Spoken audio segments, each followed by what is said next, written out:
당신의 제자들이 어찌하여 장로들의 전통을 범하나이까? 떡 먹을 때에 손을 씻지 아니하나이다.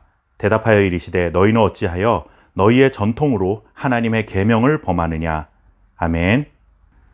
교회를 다니며 신앙생활하는 우리들이 다른 사람들로부터 듣기 부담스러운 말 중에 하나가 무슨 교회 다니는 사람이 그래 라고 하는 말입니다.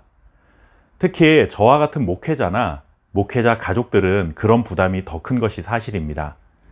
예를 들면 5살 된 아이가 유치부에서 예배를 드리는데 그 아이가 목사님의 아들이라는 것을 알면 사람들은 그냥 5살짜리 어린 아이로만 보는 것이 아니라 목사님 아들이니 다른 5살 아이들과는 달리 성숙한 태도로 조용히 앉아서 예배를 드릴 수 있을 것 같다는 막연한 기대감을 갖는 것입니다.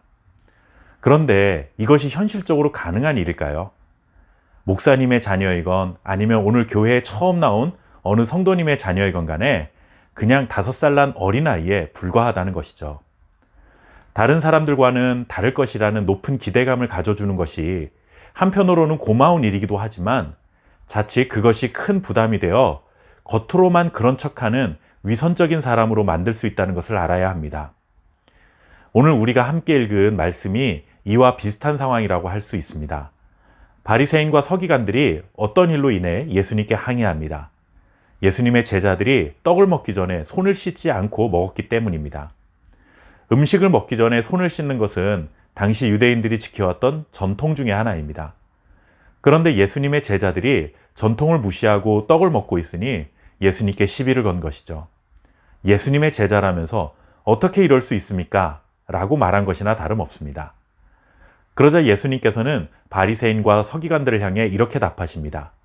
너희의 전통으로 하나님의 계명을 버렸다 라고 말씀하십니다.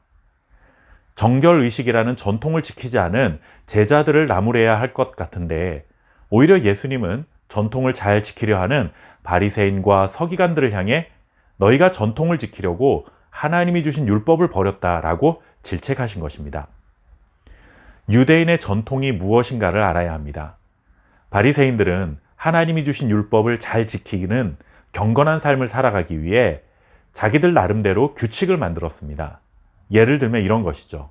하나님의 율법은 안식일을 지키라 하는 것인데 어떻게 하면 안식일을 잘 지킬 것인가 고민하던 끝에 안식일이라고 아예 움직이지 않고 살 수는 없으니 오리를 가는 것은 괜찮고 오리를 넘어 십리를 간다면 그것은 안식일을 범한 것이다 와 같은 구체적인 행동 지침을 만든 것입니다.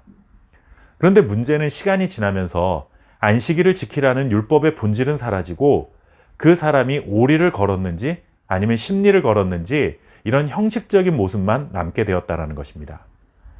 만약 안식일에 가족 중 하나가 생명이 위급한 상황이 생겼는데 십리를 가야만 의사를 만날 수 있다고 생각해 보십시오. 그러면 생명을 살리기 위해서는 아무리 안식일이지만 십리를 가서라도 진료를 봐야 하는 것이 옳은 일 아니겠습니까? 그런데 바리새인들은 오랫동안 지켜온 전통을 지키지 않은 것이니 안식일을 어겼다라며 비난하는 것입니다. 율법과 전통 중에 무엇이 더 소중합니까? 율법과 전통 중에 무엇이 본질입니까? 오늘날 우리에게도 얼마든지 나타날 수 있는 모습입니다. 예를 들어 주일에 예배를 드려야 하는 것은 경건한 삶을 위한 본질입니다. 그러나 교회의 형편과 사정에 따라 어떤 교회는 11시에 예배를 드릴 수 있고 또 어떤 교회는 10시에 예배를 드릴 수 있는 것이죠. 지금까지 주일 오전 11시에 예배를 드려왔다 해도 세월이 지나면서 필요에 따라 10시로 변경할 수도 있고 10시 30분으로 변경할 수도 있는 것입니다. 주일에 예배를 드려야 하는 것이 본질이라면 몇 시에 예배를 드릴 것인가는 본질을 잘 지키기 위한 형식입니다. 그런데 11시에 드리던 예배를 10시 혹은 12시로 변경을 하면 마치 주일 성수를 하지 않은 것처럼 마음의 불편함을 갖는 것은 결코 옳지 않은 것입니다. 성도들이 하나님 앞에서 경건한 삶을 살도록 교회는 여러 가지 세부적인 지침들을 제안하고 만들 수 있습니다. 우리가 잊지 말아야 할 것은 하나님 앞에서 경건하기 위한 것이 우리의 본질이지 본질을 지키기 위해 만든 법과 질서 그리고 전통은 얼마든지 변경할 수 있다는 것입니다. 사람들이 만들어낸 형식을 지키려다 하나님이 주신 본질을 버리지 마시고 본질과 형식의 균형을 갖춘 건강한 신앙인으로 살아갈 수 있기를 바랍니다. 감사합니다.